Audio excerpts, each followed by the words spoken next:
আমার লেখা কবিতা আমি সমাজ বলছি, আবৃত্তি করার চেষ্টা করছি, সাথে থাকবেন। আমায় চিনতে পারছো? আমি তোমাদের সমাজ বলছি, যার আশ্রয়ে অকুতোভয়ে সময় কাটে তোমার। আমি তোমাদের সে নিশ্চিন্ত সমাজ বলছি।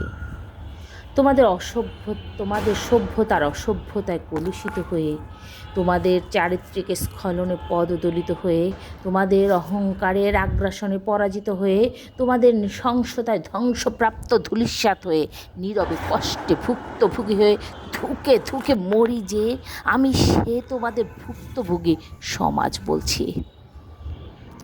তোমরা যখন নিজের বাবা মাকে অবজ্ঞায় ঠেলে দাও, অসম্মানের অবগাহনে, নিজ সন্তানের হাতে লাঞ্ছিত ও অবহেলিত হয়ে অনিশ্চয়তায় তাদের রাতের ঘুম যায় পালিয়ে, তখন লজ্জায় অপমানে মূর্ছে পড়ি যে, আমি তোমাদের সেই আহত সমাজ বলছি।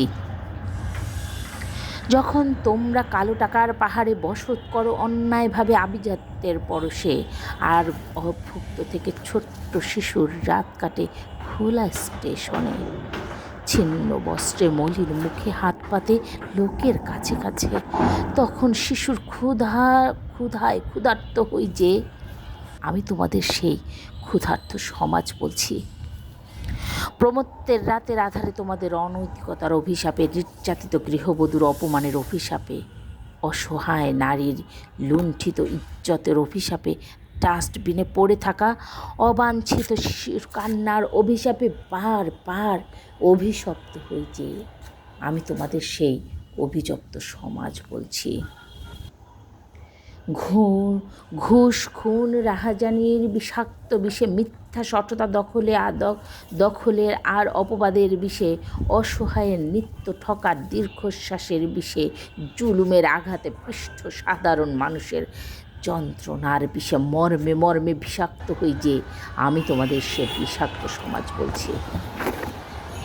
নারী স্বাধীনতার স্লোগানের আড়ালে কুরুচিপূর্ণ উচ্ছৃঙ্খলার আবর্তে দাঁড়িয়ে বিকৃত কোনো নারীর বেপরোয়া চালচলনে নীরবে পেষিত অসহায় পুরুষের দহনে দগ্ধ হয়ে চলতে থাকে যে, আমি তোমাদের সে দগ্ধ সমাজ বলছি।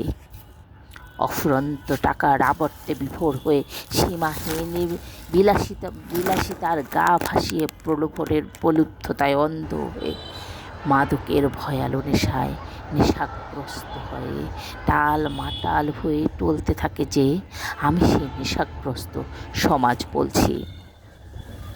আমি প্রতিবাদের সুরে বলছি, আমি বলিষ্ঠ চিত্তে বলছি, আমি উচ্চ স্বরে বলছি, আমি রক্ত চোখে বলছি, এবার থামো।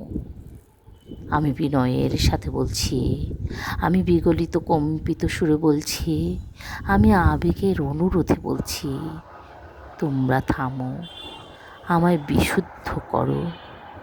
আমি তোমাদের পরাজিত সমাজ বলছি, আমায় পরিচ্ছন্ন করো, আমায় সুস্থ করো। আমি তোমাদের ক্লান্ত সমাজ বলছি, আমায় শাপ মুক্ত করো। ধন্যবাদ।